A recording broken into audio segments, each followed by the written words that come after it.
Hello students, myself Navneet Bhandari. I welcome you to my channel Quantum Academy of Physics. This is video number 5 of chapter 3 current electricity. इससे पहले वाली videos में बच्चों मैं आपको current के बारे में कम्प्लीटली अच्छे से बता चुका हूँ. ड्रिफ्ट वेलोसिटी का कंसेप्ट हमने समझा था, थर्मल वेलोसिटी, देन हमने कुछ टर्म्स को समझा था, इलेक्ट्रिकल मोबिलिटी, करंट डेंसिटी, और अब तक पिछली 4 वीडियोस में हम जो कर चुके हैं, ये जो 5th वीडियो में बना रहा हूँ, ये उन 4 वीडियोस का मैं कंसेप्ट यूज़ कर बनाऊंगा. तो इट्स अ रिक्वेस्ट, अगर आप इस वीडियो से शुरू कर रहे हो तो प्लीज़ आप बाकी की 4 वीडियोस देखो, देन इस वीडियो पर आओ, तब आपको ये लेक्चर समझ आएगा. तो बच्चों, मैं आपको आज बताने वाला हूँ कि रेजिस्टेंस और रेजिस्टिविटी जो है वो टेम्परेचर पे डिपेंड कैसे करती है. एक फॉर्मूला हम ड्राइव करेंगे और उसके बेसिस पर कुछ न्यूमेरिकल्स अटेम्प्ट करेंगे और कुछ ग्राफ्स को पढ़ेंगे जो कि बहुत इंपॉर्टेंट है. राइट. तो बच्चों, अभी पहले एक बेसिक आइडिया पे चलते हैं. हमने ये ड्राइव किया था, जो रेजिस्टिविटी होती है वो होती है m/τ/E/n, जिससे ये पता लगा था हमको कि जो रेजिस्टिविटी है इन्वर्सली प्रोपोर्शनल है रिलैक्सेशन टाइम के. और मैं आपको अगर इसको थोड़ा सा और डेप्थ में जाकर बताऊं, किसी भी कंडक्टर का, what I am saying conductor, किसी भी कंडक्टर का अगर मैं टेम्परेचर राइज कर दूं, टेम्परेचर राइज करने से क्या होगा, जो इलेक्ट्रॉन्स है, इलेक्ट्रॉन्स का कोलिजन रेट बढ़ जाएगा, ज़्यादा कोलिजन होगा, कोलिजन फ्रिक्वेंटली होगा, जिसकी वजह से आपको बताया गया पहले भी कि रिलैक्सेशन टाइम कम हो जाएगा. अगर रिलैक्सेशन टाइम कम हो गया तो रेजिस्टिविटी इंक्रीज हो जाएगी. तो ये बात मैं बिल्कुल इजीली बोल सकता हूं कि टेम्परेचर बढ़ाने से, टेम्परेचर इंक्रीज करने से रेजिस्टिविटी भी इंक्रीज करती है. राइट. किसके लिए? कंडक्टर्स के लिए. तो एक जनरल फॉर्मूला ड्राइव करता हूं मैं, जिससे हम क्या इस कंसेप्ट को और गहराई से समझ पाएंगे. ठीक है. ये पिछली वीडियो में मैं बता चुका हूं, ये जस्ट एक ओवरव्यू दे रहा था मैं आपको यहां पर बच्चों. तो एक एग्जाम्पल के तौर पे हम समझते हैं कि भाई एट, सपोज करो टेम्परेचर T1, जो रेजिस्टेंस था किसी कंडक्टर का था वो था R0. ठीक है बात.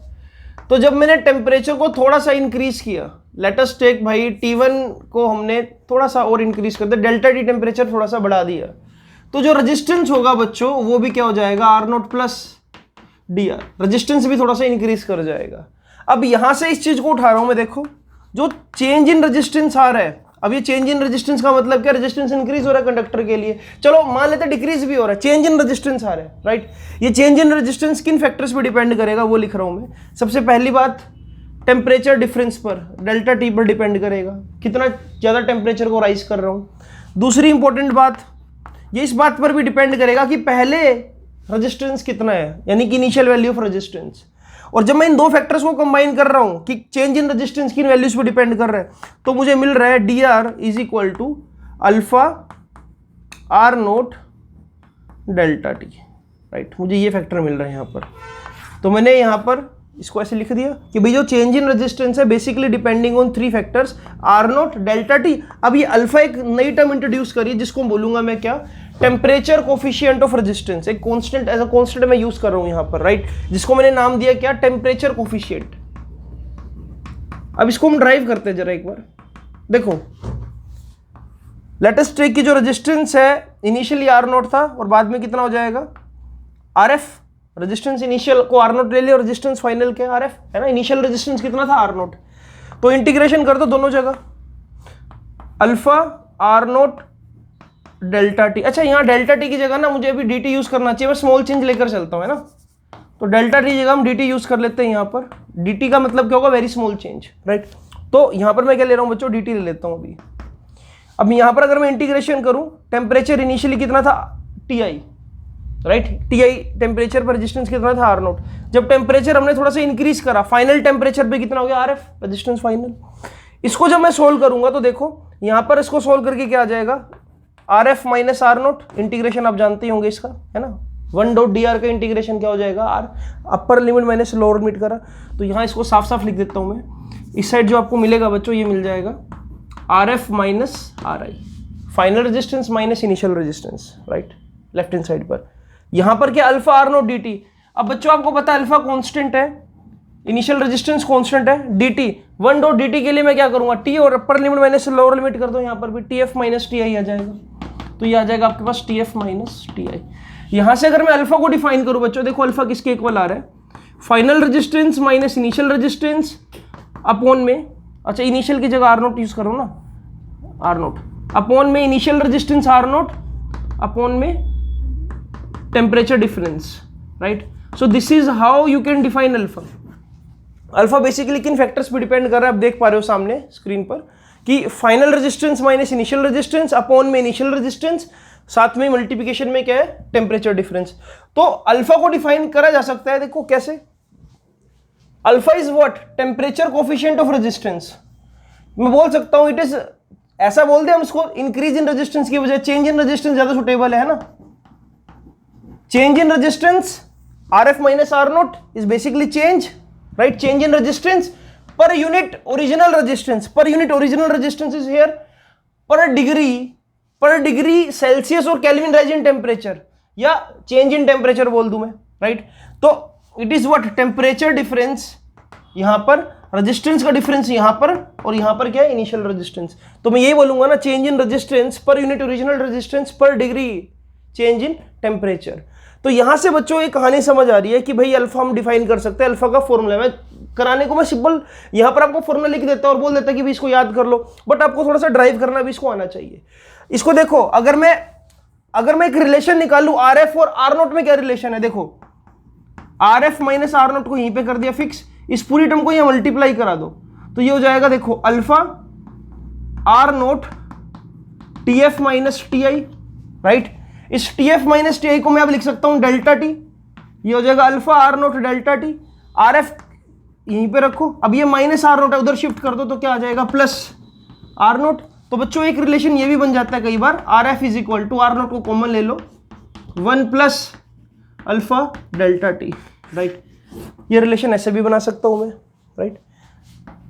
तो इस तरह से भी कई बुक्स में रिलेशन गिवन होता है, तो अपने को कोई घबराने वाली बात नहीं है। अच्छा एक चीज और देखो जरा, यहां से अगर यही रिलेशन मैं रेजिस्टिविटी के लिए डिफाइन करूं तब भी हो सकता है। देखो RF का मतलब क्या है, RF का मतलब हो जाएगा रो फाइनल, क्योंकि रेजिस्टिविटी टेम्परेचर डिपेंडेंट है, ध्यान रखो इस बात का। रेजिस्टेंस तो चलो है ही, रेजिस्टिविटी डायमेंशन पे डिपेंड नहीं कर रही, लेकिन टेम्परेचर पे तो कर रही है ना। क्यों, टेम्परेचर बढ़ाने से रिलैक्सेशन टाइम कम, रेजिस्टिविटी अफेक्ट हो गई, रेजिस्टिविटी क्या हो गई, ज्यादा हो गई। तो यहां पर RF की जगह क्या आ जाएगा, देखो रो फाइनल लेंथ अपॉन में area, R is equal to rho L by A होता है, और यहां पर इक्वल्स टू क्या आ जाएगा, rho nought L by A 1 plus alpha delta T। अब देखो जरा L बाय A से L बाय उड़ा दो, तो ये रिलेशन रेजिस्टिविटी के लिए भी यही रहेगा, rho F equals to rho nought 1 plus alpha delta T। तो बच्चों this is how you can drive relationship between final resistance and initial resistance, अगर टेम्परेचर चेंज हो रहा है। Similarly final resistivity and initial resistivity, this is how you can drive formula for alpha, right. Derivation important हो ना हो, but इसके ऊपर जो कंसेप्चुअल है वो बहुत इंपॉर्टेंट है, और जो न्यूमेरिकल्स है वो बहुत इंपॉर्टेंट है। तो उसी पर मैं आ रहा हूं, एक बार इसको नोट डाउन कर लो, आपके सामने इसको लिख दिया मैंने, इसको प्लीज नोट डाउन कीजिए जरा। तो बच्चों अभी हम ये जानने की कोशिश करेंगे कि टेम्परेचर बढ़ाने से कंडक्टर्स पर, इलेक्ट्रोलाइट्स पर, सेमीकंडक्टर्स पर और एलॉयज पर क्या इफेक्ट पड़ता है। आप इस बात को समझते होंगे कि कंडक्टर्स में मैकेनिज्म क्या है, देखो चार्ज फ्लो कर रहे हैं, थर्मल वेलोसिटी जो इलेक्ट्रॉन की होती है वो आपको पता है क्या होती है, वो जीरो होती है। अगर एवरेज वेलोसिटी की बात करूं, देखो जनरली जब भी आप टेम्परेचर बढ़ाओगे, टेम्परेचर बढ़ाने से क्या हो रहा है, रिलैक्सेशन टाइम, मैं इस बात का जिक्र बार बार कर रहा हूं, शायद इस वीडियो में भी चौथी बार कर रहा हूं, टेम्परेचर बढ़ाने से रिलैक्सेशन टाइम कम हो जाएगा, रिलैक्सेशन टाइम कम हो जाएगा तो रजिस्टिविटी इंक्रीज हो जाएगी। तो यानी कि ये बात बिल्कुल वैलिड है कि टेम्परेचर बढ़ाने के साथ साथ रजिस्टिविटी किसी कंडक्टर के लिए इंक्रीज करेगी, राइट। और रजिस्टिविटी इंक्रीज करेगी तो ग्राफ कैसा होगा बच्चों, ऐसा, right. If I have to plot a graph of resistivity and temperature, then I will say कि भाई जैसे जैसे टेम्परेचर बढ़ रहा है वैसे वैसे रजिस्टिविटी देखो स्लोप इंक्रीज हो रहा है इसका ना, इसको बोलते हैं इंक्रीज इन रजिस्टिविटी, राइट। इस तरह से इंक्रीज कर रही है। तो ग्राफ अगर प्लॉट करना आ जाए कंडक्टर्स के लिए तो आप ऐसा ग्राफ प्लॉट कर सकते हो। सिमिलरली अगर मैं बोलूं कि सेमीकंडक्टर्स का टेम्परेचर के साथ क्या रिलेशन है, मतलब सेमीकंडक्टर की रजिस्टिविटी का, जनरली देखो आपको मैंने बताया था कि जो सेमीकंडक्टर होते हैं, जैसे कि मैं गैलियम आर्सेनिक की बात करूं, राइट, सेमीकंडक्टर में मैकेनिज्म होता है चार्ज कैरियर का कि भाई उसमें नंबर ऑफ होल्स और इलेक्ट्रॉन्स का खेल है। अगर मैं बोलूं कि भाई टेम्परेचर बढ़ा रहा हूं तो इलेक्ट्रॉन्स क्या होंगे, एक्साइट होंगे, they will absorb some energy, they will emit out by leaving a vacancy beyond, जिसको बोलता हूं मैं पॉजिटिव, जिसको बोलूंगा मैं होल, और होल्स को हम बोलते हैं कि पॉजिटिव आयंस है या पॉजिटिव चार्ज कैरियर है।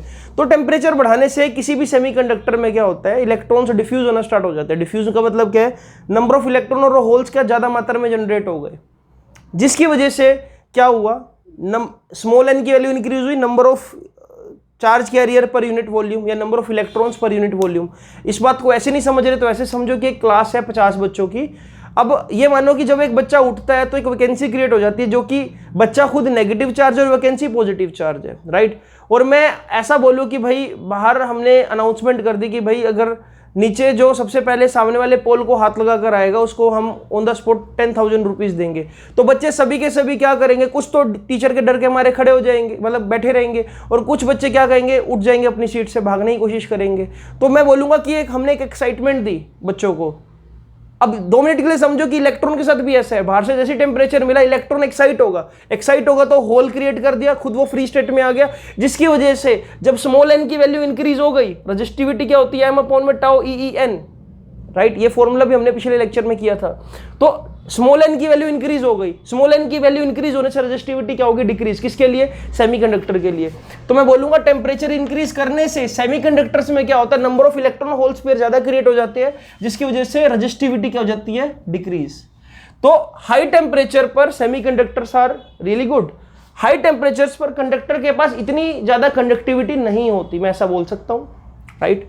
तो इसी के साथ अब एक और तीसरा सेगमेंट की बात करते हैं जो होता है इलेक्ट्रोलाइट।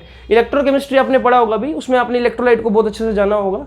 इलेक्ट्रोलाइट जैसे क्या हो सकता है, एक NaCl का सोल्यूशन हो सकता है, H2SO4 का सोल्यूशन हो सकता है, HCl का सोल्यूशन हो सकता है। अब इलेक्ट्रोलाइट की कंडक्टिविटी या रेजिस्टिविटी पर क्या इफेक्ट पड़ेगा, टेम्परेचर बढ़ाने से देखो क्या क्या चीजें हो सकती है। जब मैं टेम्परेचर बढ़ाऊंगा किसी भी लिक्विड को, मतलब इलेक्ट्रोलाइट को सॉरी, मैं गर्म करूंगा तो क्या होगा, आयनिक इंटरेक्शन वीक होगी। जैसे कि फॉर एग्जांपल अभी ये 2 मॉलिक्यूल है, एक H+ और एक Cl नेगेटिव, मतलब 2 एटम्स जो बंधे हुए आपस में। जैसे ही टेम्परेचर बढ़ाया इनका बॉन्ड वीक होना स्टार्ट होगा, H+ नेगेटिव रोड की तरफ जाएगा और जो Cl नेगेटिव है पॉजिटिव रोड की तरफ मूव करना स्टार्ट हो जाएगा। और यही इफेक्ट कई करोड़ों एटम्स और मॉलिक्यूल्स जो अंदर है इलेक्ट्रोलाइट के, उन पर इफेक्ट पड़ेगा। तो मूवमेंट ऑफ आयंस बढ़ गया इसके अंदर भी, जिसकी वजह से क्या हुआ, नंबर डेंसिटी इंक्रीज हो गई, राइट, जिसकी वजह से रेजिस्टिविटी इसमें भी डिक्रीज करेगी। दूसरा रीजन क्या हो सकता है, टेम्परेचर बढ़ाने से लिक्विड की विस्कोसिटी, लिक्विड का जो गाढ़ापन है या लिक्विड का जो इंटरनल रेजिस्टेंस है, जो हमने पढ़ा था अभी +1 क्लास में, विस्कस फोर्स डिक्रीज हो जाएगा। अब गाढ़ापन का, अब चार्ज को ज्यादा डिस्टर्बेंस नहीं हो रही है एक एंड से दूसरे एंड पर जाने में, तो उनको मोबिलिटी उनको ज्यादा हो गई, इंक्रीज होगी उनकी मोबिलिटी। क्यों, क्योंकि पहले लिक्विड ज्यादा गाढ़ा था, लेकिन अब टेम्परेचर बढ़ने से विस्कस फोर्स कम हो गया, जिसकी वजह से उनके लिए मूवमेंट बहुत ईजी हो गई। अब कम टाइम पे पहुंच जाएगा, तो करंट ज्यादा, यानी कि रेजिस्टिविटी कम हो रही है टेम्परेचर के साथ। और मैं ये बोल सकता हूं कि भाई इलेक्ट्रॉन की ड्रिफ्टिंग अब ज्यादा हो रही है, या ड्रिफ्ट वेलोसिटी इंक्रीज हो रही है। क्यों, क्योंकि स्मूथनेस मिल रही है उनको। स्मूथनेस क्यों मिल रही है, लिक्विड के अंदर विस्कस फोर्स कम हो गया। जैसे कि फॉर एग्जांपल इसको ऐसे समझो, आप नॉर्मल बाइक चला रहे हो और हवा नहीं चल रही है एकदम, बिल्कुल ये लगा लो सूखा पड़ा हुआ है, आपकी बाइक ऑलमोस्ट एक्चुअल स्पीड पे जाएगी, लेकिन सामने से अगर बहुत तेज आंधी आ जाए और आप बाइक को सामने ही चलाओगे तो आपकी क्या वेलोसिटी डिक्रीज हो जाएगी अपने आप, राइट। लेकिन आंधी अगर आपकी ही डायरेक्शन में आ जाए, मतलब कि आपके पीछे से सामने की तरफ हवा हो, तो आपको क्या एक स्मूथनेस मिलेगी। आप इजीली अगर आप इंजन बंद भी कर दोगे तो भी शायद आपको धक्का मिलता रहे, तो वही होगा यहाँ पर। तो मैं ये बोल सकता हूँ इलेक्ट्रोलाइट के लिए भी ऐसा ही है कि टेम्परेचर इंक्रीज करने से रेजिस्टिविटी डिक्रीज करेगी, जैसे जैसे सेमीकंडक्टर के साथ हो रहा है, राइट। तो दोनों के लिए केस क्या होगा, बिल्कुल सेम। सेमीकंडक्टर और इलेक्ट्रोलाइट का जो हमको समझ आया वो ये समझ आया कि टेम्परेचर बढ़ाओगे तो रेजिस्टिविटी डिक्रीज होगी, लेकिन कंडक्टर के साथ ऐसा नहीं है। अब एक और सेगमेंट की बात करते हैं, एक और मटेरियल है हमारे पास जिसको बोलते हैं एलॉय। 10th क्लास में हमको यही पढ़ाया जाता है बच्चों कि एलॉय का जो होता है मेल्टिंग पॉइंट भी ज्यादा होता है और रेजिस्टिविटी बाय डिफॉल्ट उनकी बहुत ज्यादा होती है पहले से ही। तो क्या इफेक्ट पड़ता है वो जानते हैं अभी, इसको नोट डाउन करो जरा बच्चों। तो बच्चों जब हम एलॉयज की बात करेंगे तो एलॉयज में भी आपको देखो थोड़ा सा वेरिएशन देखने को मिल सकता है। अगर मैं एलॉय की बात करूं, देखो एलॉय के पास ऑलरेडी बहुत ज्यादा होती है रेजिस्टिविटी की value, it has high resistivity. तो जनरली ऐसा देखा जाता है जितने भी निकेल, आयरन और क्रोमियम के जो एलॉयज होते हैं अगर उनके केस में आप टेम्परेचर बढ़ाओगे तो आपको बहुत ही ज्यादा कम रेजिस्टिविटी का इंक्रीज देखने को मिलेगा, राइट। लेकिन अगर मैं बात करूं एक एलॉय मैंगनीन की, मैंगनीन के केस में ये ऑलमोस्ट 99.9% क्या होता है, टेम्परेचर इंडिपेंडेंट होता है। जितना मर्जी टेम्परेचर बढ़ा लो इसकी रेजिस्टिविटी फिक्स रहती है। क्यों? क्योंकि ऑलरेडी इनकी रेजिस्टिविटी बहुत ज्यादा है, इसको और ज्यादा नहीं बढ़ाया जा सकता। आप इस बात को समझो, राइट। तो अगर ग्राफ बनाना आ जाए, वैसे तो एलॉय के केस में यही दो ग्राफ आपको हर एक बुक में मिलेंगे। ये मिलेगा किसके लिए, निकल, आयरन और क्रोमियम के लिए, कि भाई वीक डिपेंडेंस दिखा रहे हैं। ऑलरेडी देखो रेजिस्टिविटी की वैल्यू बहुत ज्यादा है, राइट। और टेम्परेचर बढ़ाने पर भी स्लाइटली चेंज आ रहा है रेजिस्टिविटी में। बहुत ज्यादा टेम्परेचर चेंज करोगे तो जाकर चेंज आएगा। बट मैंगनीन के केस में इट इज ऑलमोस्ट इंडिपेंडेंट। और मैंगनीन का हम यूज करेंगे अब हम जब पोटेंशियोमीटर करेंगे, है ना। अब आगे आपके जो डिवाइस आएंगे तो बताऊंगा कि ऐसे एलओएस का हम यूज कहां पर करते हैं, राइट। तो बच्चों अब तक जो आखिरी 15 मिनट में मैंने आपको कराया उसका कंक्लूजन क्या है। तो जो हमने अभी अल्फा डिफाइन किया था चैप्टर लेक्चर के स्टार्टिंग में, that is R F minus R nought upon में R nought T2 minus T1, या मैं ऐसा बोल देता हूं TF माइनस TI। अब देखो नीचे वाला जो डिनोमिनेटर है ये तो कभी नेगेटिव हो नहीं सकता, क्योंकि मैं टेम्परेचर को इंक्रीज कर रहा हूं। तो obviously TF is always greater then TI। तो अल्टीमेटली जो अल्फा का पॉजिटिव या नेगेटिव होना है वो इस बात पे डिपेंड करता है रेजिस्टेंस के डिफरेंस पे, कि पहले रेजिस्टेंस कितना था और बाद में कितना हो गया।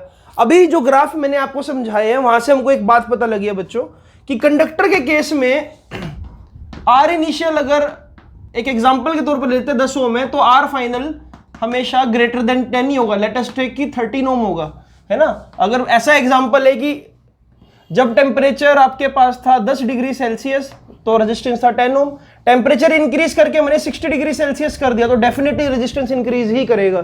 तो या मैं ऐसा बोल सकता हूं कि R F minus R nought की वैल्यू हमेशा पॉजिटिव मिलेगी आपको एक कंडक्टर के लिए, क्योंकि R F is always greater than R I, यानी कि final resistance is always greater than initial resistance. ये बात आपको बस जाननी है, ये इंपॉर्टेंट है बात। और एलॉय के लिए आपने ये देखा ना कि एलॉय के लिए आर एफ और आर आई में कुछ ज्यादा डिफरेंस नहीं है, और मैंगनीन के केस में तो बिल्कुल भी डिफरेंस नहीं है। तो यहां पर मैं बोल सकता हूं कि एलॉय के लिए जो अल्फा की वैल्यू होगी, ये डिफरेंस जो होगा बहुत ज्यादा कम होगा, बहुत, यानी कि 0.0003 भी हो सकता है, 0.00021 हो सकता है। इस तरह की वैल्यूज आपको मिलेगी, ऑलमोस्ट नेग्लिजिबल भी बोल सकते हो इसको आप, राइट। तो अल्फा की वैल्यू एलॉय के लिए क्या होगी, बहुत ज्यादा कम। ये एमसीक्यू भी बन सकता है, पता होना चाहिए आपको। और जब मैं सेमीकंडक्टर और इलेक्ट्रोलाइट की बात करूं, इलेक्ट्रोलाइट के केस में क्या हो रहा है, टेम्परेचर ज्यादा रेजिस्टेंस कम, यानी कि final resistance is less than initial resistance. RF is less than R nought, R I लिख रहा हूं, चलो बात तो एक ही है। टेम्परेचर बढ़ाने से रेजिस्टेंस कम हो रहा है, तो यानी कि जो अल्फा की वैल्यू आएगी वो क्या आएगी, नेगेटिव आएगी। किसके लिए, एक सेमीकंडक्टर और इलेक्ट्रोलाइट के लिए। तो ये जो 3 बातें आपको लिखवाई गई है ये बहुत इंपॉर्टेंट है। अब लास्ट के 15 मिनट का यही कंक्लूजन है जो आपने यहां पर नोट डाउन करना है, और इस पर एक क्वेश्चन बनने के पूरे चांस है बच्चों, ठीक है। Alpha is negligibly small for alloy, it is always positive for conductors, metallic conductors, and it is always negative for semiconductor and electrolyte. तो ये बात इंपॉर्टेंट है, इसको नोट डाउन करो। अब एक दो न्यूमेरिकल देखते हैं कि क्या आते हैं इसके ऊपर। तो बच्चों अब हम इस पर एक न्यूमेरिकल अटेम्प्ट करते हैं। न्यूमेरिकल देखो क्या है, resistance of platinum wire is 5 ohm at ice point. तो मैं देखो अपनी अंडरस्टैंडिंग के लिए पहले लिख दूंगा कि आइस पॉइंट का मतलब होता है 0 डिग्री सेल्सियस, और उस पर रेजिस्टेंस दे रखा है 5 ohm, and 5.23 ohm at steam point. Steam point का मतलब हो गया 100 डिग्री सेल्सियस, उस पर रेजिस्टेंस कितना हो गया 5.23 ओम। तो मैंने 2 बातें लिख ली जो मुझे यहां समझ आ रही है। देन मुझे बोला गया है when it is inserted in hot water its resistance become 5.795 ओम। तो ऐसा बोल दिया गया कि भाई रेजिस्टेंस 5.795 ओम हो गया जब किसी मैंने T डिग्री सेल्सियस गर्म पानी में इसको डुबोया। अब आपसे ये पूछ लिया कि T डिग्री सेल्सियस की वैल्यू निकालो, क्या होगी। अब इस क्वेश्चन को करने का तरीका क्या है, ठीक है, आपको आई होप समझ आ गया होगा। मैं थोड़ा सा इसको और आपको विजुलाइज कराने की कोशिश करता हूं। 0 डिग्री सेल्सियस पर एक वायर है, रेजिस्टेंस है 5 ओम, इसको हमने 100 डिग्री सेल्सियस पर चेक किया तो हो गया 5.23 ओम। फिर मैंने इसको चेक किया एक गर्म पानी के अंदर रेजिस्टेंस को, राइट, जिसका टेम्परेचर कितना है T डिग्री सेल्सियस। तो रेजिस्टेंस यहां पर हो गया, कितना हो गया भाई, कितना हो गया 5.795। मुझे इस वाटर बाथ या इस वाटर का टेम्परेचर बताना है, कैसे किया जाए। देखिए पहले मैं करता हूं, यहां के लिए रिलेशन बनाते हैं। देखो अल्फा की वैल्यू तो दोनों केस में सेम होगी, alpha never changes right with the situation, alpha तो फिक्स है, मटेरियल का अल्फा होता है। तो अल्फा को मैं कंपेयर करा दूं, इसके लिए अल्फा की वैल्यू क्या होगी, R F minus R nought upon में R nought T f minus T nought या टी आई, जो भी आपने मतलब लगाना हो, टेम्परेचर डिफरेंस अल्टीमेटली यहां पर क्या हो जाएगा, R F minus R nought upon में आर नोट टी माइनस, मतलब हमने यहां पर टेम्परेचर T डिग्री सेल्सियस ले रखा है ना, कैपिटल ले लेते हैं इसको राइट, T माइनस या T f minus T I, formula तो वही रखो ना। अब देखो वैल्यू प्लेस करने स्टार्ट करो। इस सिचुएशन में इनिशियल रेजिस्टेंस कितना है 5, तो आर नोट की जगह क्या लगा दूंगा मैं 5। आर एफ कितना हो गया 5.23, तो यहां पर लगा दूंगा मैं क्या 5.23। आर नोट कितना है 5, टेम्परेचर डिफरेंस देखो 0 से कहां पर जा रहा हूं 100 डिग्री पर, तो नीचे क्या आ जाएगा 100 डिग्री टेम्परेचर डिफरेंस में, सीधा सीधा है ना, 100 माइनस 0 100। लेफ्ट हैंड साइड पूरी कर ली आपने, राइट हैंड साइड में देखो फाइनल कितना हो रहा है, फाइनल कितना हो रहा है 5.795। इनिशियली कितना था 5, इनिशियली कितना था 5। टेम्परेचर डिफरेंस कितना होगा T minus 0, initially 0 degree Celsius था, बाद में कितना होगा T डिग्री सेल्सियस, तो यहां पर क्या आ जाएगा T डिग्री सेल्सियस। अब क्वेश्चन में क्या बचा, कुछ भी नहीं बचा भाई, ये आप सोल्व कर लोगे, नीचे क्या हो जाएगा 500 डिग्री, मतलब 500 हो जाएगा इसको जब सोल्व करोगे। यहां पर क्या बचेगा 0.795। बच्चों यहां पर सिर्फ और सिर्फ कैलकुलेशन वाला पार्ट बचा है, तो मैं वो थोड़ा सा आपको बता देता हूं कि कैलकुलेशन आप जब करोगे तो कैसे इसको लिख सकते हो। देखो तो ये कुछ ऐसे बन जाएगा आपके पास, अगर मैं इसकी वैल्यू की बात करूं, T निकालना है अपने, अगर आपको आई होप यहां से नजर आ रहा होगा, T note will be 5.795 minus 5, ये अपोन में चला जाएगा 5.23 माइनस 5, और ये चला जाएगा मल्टीप्लाई में, मल्टीप्लाई, अच्छा 5 से 5 तो कैंसिल कर ही सकते हो यहाँ से है ना, मल्टीप्लाई 100। जब इसको सोल्व करोगे तो आपको जो टेम्परेचर आएगा, टेम्परेचर मिलेगा इसमें 345.65 डिग्री सेल्सियस। तो इस तरह से आप क्या कंपेयर करके यहाँ पर टेम्परेचर की वैल्यू निकाल सकते हो राइट। अच्छा कॉमन सेंस यूज करें थोड़ी सी, देखो 100 डिग्री सेल्सियस पर कितना था 5.23, और मुझे कितना लेकर जाना है 5.795, तो इतना तो क्लियर है कि 100 डिग्री सेल्सियस से ज्यादा टेम्परेचर मुझे मिलना चाहिए था यहाँ पर, और मुझे वैल्यू भी क्या मिल रही है 345.65, और उस पर रेजिस्टेंस कितना हो गया ज्यादा राइट। तो this is how you can solve this question. ये क्वेश्चन बहुत इंपॉर्टेंट है राइट। दो सिचुएशन बनाई, एक बार ये वाली सिचुएशन, एक बार ये वाली सिचुएशन, और आपने अल्फा को कंपेयर कर दिया, क्योंकि अल्फा तो चेंज नहीं हो रहा है, कंपेयर करा वैल्यू निकाल दी आपने राइट, टी तो बचा था यहाँ पर। तो अब मैं कमेंट बॉक्स क्वेश्चन दे रहा हूँ बच्चों आपको, और इसको नोट डाउन कर लो जो आपको सामने नजर आ रहा है। तो बच्चों आज का जो कमेंट बॉक्स क्वेश्चन है, देखते हैं कौन इसका आंसर सबसे पहले देगा। थोड़ा सा आप इस चीज में पार्टिसिपेट किया करो कि जो भी आपको कमेंट बॉक्स क्वेश्चन मिल रहा है आप उसका आंसर कर सको, क्योंकि मैं जो देख पा रहा हूँ सिर्फ निशांक, वंशिका, भव्या और हिमांशु राइट, ये 4-5 बच्चे कुछ ऐसे हैं जो रेगुलरली जब भी वीडियो पोस्ट होती है तो ये कमेंट बॉक्स का सबसे पहले आंसर करते हैं। तो मैं बहुत ज़्यादा अप्रिशिएट करना चाहूँगा ऐसे बच्चों को जो वाकई में डेडिकेटेड है, वाकई में जो इस चीज़ की वैल्यू समझते हैं कि हमारे लिए बहुत इंपॉर्टेंट है। क्योंकि आपने लेक्चर पूरा देख लिया लेकिन आप कमेंट बॉक्स क्वेश्चन को इग्नोर कर रहे हो, तो उसका मतलब है कि लेक्चर से आप सेटिस्फाइड नहीं हो, आपको कोई मज़ा नहीं आया लेक्चर में। और अगर आप इसको एज ए चैलेंज लोगे कि भाई ये मुझे आना चाहिए राइट, तो आपको कुछ डाउट्स भी क्रिएट होंगे और आप तब मुझे कॉन्टैक्ट भी करोगे कि सर मुझे ये चीज़ बताओ, ठीक है। तो इस चीज़ को थोड़ा सा सीरियसली लेना स्टार्ट करो बच्चों, ये इंपॉर्टेंट है। अगर आप मेरी एकेडमी के स्टूडेंट हो तब भी, और अगर आप मुझे नहीं जानते, सिर्फ यूट्यूब के जरिए जानते हो तब भी, अगर आप मुझे तब भी हेल्प के लिए बोलोगे कि सर इसका आंसर दो, तब भी मैं आपकी हेल्प करने को तैयार हूँ राइट। तो आज का जो क्वेश्चन है इसको ध्यान से सुनते हैं हम। 3 मटेरियल्स है, material A, material B and material C. 3 तरह के हमारे पास सपोज करो इलेक्ट्रिकल कंडक्टर है बच्चों। पहले वाले की जो कंडक्टिविटी है वो है सिग्मा, दूसरे वाले की 2 सिग्मा और तीसरे वाले की भी 2 सिग्मा, ठीक है। और पहले वाले की जो number density that is 2n, दूसरे वाले की n और तीसरे वाले की n। ये हमने कॉन्फ़िगरेशन दे दिया आपको। आपसे ये पूछा गया है कि इनमें से कौन सी सिचुएशन ट्रू है, या ये बोलूं कि अगर इसके अंदर रिलैक्सेशन टाइम टाउ ए है, इसके अंदर इलेक्ट्रॉन्स का रिलैक्सेशन टाइम टाउ बी है, इसके अंदर रिलैक्सेशन टाइम टाउ सी है, तो which of the following option is correct. Tau A greater than tau C greater than tau B, या tau A greater than tau B greater than tau C, या tau B greater than tau C greater than tau A, या tau A greater than tau C equal to tau B, right. तो यह आपने क्या इनमें से correct answer choose करना है, इसको थोड़ा सा कंसेप्चुअली सोल्व करना पड़ेगा, और ये भी कहीं ना कहीं आज के लेक्चर के ऊपर बेस्ड क्वेश्चन मैंने आपको दिया है, ठीक है बच्चों। तो अगली वीडियो जो रहेगी वहां पर मैं आपको कुछ कॉम्प्लेक्स सर्किट्स को सोल्व करना सिखाऊंगा, जैसे कि कैपेसिटर में सिखाया था कि रेजिस्टेंस रेजिस्टिविटी पे बेस्ड जो क्वेश्चन आ सकते हैं कि वायर को मोड़ दिया, राइट, अलग अलग तरह के कंडक्टर्स ले लिए, सिलेंड्रिकल, मतलब काफी कुछ आपको अगले लेक्चर में देखने को मिल सकता है। वीडियोस को साथ साथ आप चलाते रहो, नोट्स बनाते रहो। नोट्स वैसे मैंने भेज भी दिए थे अपने ग्रुप के बच्चों को कुछ, और मिलता हूं बच्चों मैं आपसे अगली वीडियो में। और एक काम जरूर करना बच्चों, वीडियो को लाइक जरूर किया करो, और आप इन वीडियोस को शेयर करो अपने रिलेटिव्स तक, अपने फ्रेंड्स तक। देखो ज्ञान जितना बांटोगे उतना आपको ज़्यादा ज्ञान मिलेगा, ठीक है बच्चों। तो मिलते हैं आपसे अगली वीडियो में। Thank you for watching this.